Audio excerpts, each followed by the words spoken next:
All right, let's talk just some basics about the calculator since you probably don't have a lot of experience with it. When you first turn this on, you're gonna always get this message telling you you're in press to test mode. You can just press OK and kind of ignore that. I would also highly recommend when you finish with the calculator or when you first pick it up, clearing your memory. And so if you push home, which is this little button right here, home, and then the number 2, and then menu, and then down at the bottom, the letter C, it will bring up this message that says that it's gonna clear everything, okay? And so you're gonna click OK. And that just kind of wipes everything clean so that you're good to go. We are always gonna do a new document. Don't come over here. Bad. Scratchpad doesn't do everything that new documents do. So we're gonna do a new document. And for today, what we're actually looking at is a graph document. So I'm gonna go ahead and hit enter on that graph document. You will notice that it first comes up with your equation bar up here. So I'm gonna go ahead and put the parent function in first, which is x squared. When you press enter, it will graph that on there, nice and pretty, okay? I like turning the grids on. I think it makes it easier to see everything. And so to do the grids, you can do menu because all good things are in menu. And then we're gonna go down to view and then grid. And then I prefer the lined grid, okay? So the quick version of that is menu 263. We'll turn it on so that it looks like graph paper. All right, so now if I want to add a second equation, because that's really what we're doing on this paper today, or on this activity today, is looking at how this parent function changes. You are going to push tab, okay? This button right here, tab, will bring your equation bar back up. And so now I can enter my next equation. So I can write x squared, I can't remember what I put on the online thing, but I think it was probably like x squared plus 2. For 1, I can hit tab again and x squared minus 3, I think was the next one. And just start entering some of these in to get a feel for what's happening. Sometimes the calculator likes to overlap stuff and it's really hard to see. So anytime you're over something and it turns into that little like hand icon, if you hold down the middle of your mouse pad there, you will see it close, okay? I held it down and it grabbed it. And so now I can take whatever it has grabbed and move it. The beauty of these calculators is that they are color coordinated. So you can see like the black equation is the black line, the blue equation is the blue graph. I shouldn't call it a line because it's not straight. The red equation is the red graph. And so that is really nice. Be careful not to grab the graph because you can really mess up your graphs if you start grabbing it like, whoa, that doesn't look right. Notice that the equation is changing as well. So I'm gonna escape out of that.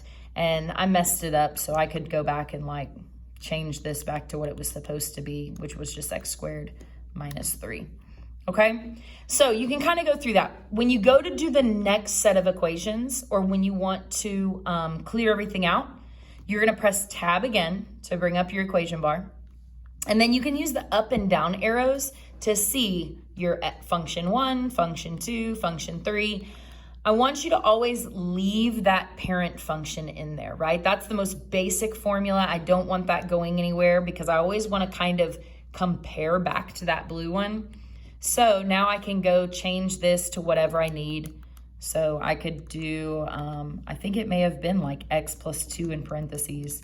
It was something like that. I'm sorry that I didn't look up exactly what it was supposed to be. And then tab, I can go change. So, okay, I changed F2. Now I can go back and change F3 to whatever I need it to be, okay? And so as you're working through this, that's really what I want you getting comfortable with. If you struggle with writing coordinates, okay, then what you can do is if you do menu and then trace and graph trace, it creates this little spider where you can now kind of travel around your graph. And if you notice down here, it's giving me coordinates as I go. Okay, so it'll tell me and it even calls out some of the special ones, that the zero of this equation, the x-intercept, which also happens to be the vertex, is at 0, 0. If I need to change to one of the other graphs, if I push up or down, see, it switched to the red one, and now I can travel around the red one. And so if I need those vertex coordinates, I can go right there. If you're on a coordinate that you want to save, if you will click the middle of the mouse, you'll see that it pops the coordinates up there. And so now even when I move, and look, they match, okay? It matches what it's saying down here. But what's nice is now even when I move, even though this bottom one is changing because it's matching my little cursor spider, it stays with a label on that point. And so if I want to go over to the black equation, oh no. Whoa, that was weird. Okay, it messed up my view because I was like way off, but let's try again. So it looks really different and weird right here. If I scroll back down, it will take me back to where I was. Oh, did you notice that as I clicked past? Oh, it's lagging now. It will label your y-intercept for you. So let's say I want to like actually know the coordinates there, or I can go down to my vertex and label the coordinates there. If your view gets all weird and funky and you're like, man, I need to see that bottom, you can always go back to your Zoom standard, to your standard screen by doing menu. I'm telling y'all, everything is in menu. Menu and then Zoom. And Zoom standard is really helpful because when you do that, it kind of snaps back to that original graph that we see. So if you ever get really like the trace gets you way off and weird, you can always do Zoom standard. And then like I said, I've got some overlapping here. So maybe I'm gonna grab this and I'll slide it up here so that it's out of the way, okay? And then you just click it again to release it. So little things that I want you to kind of be comfortable with. I want you to be relaxed about playing with this calculator. But the most valuable thing I can tell you is this menu button right here, okay? No matter what page you're in, if you click on menu and then just start kind of like playing around with what your different options are, you can a lot of times kind of find what you're looking for in order to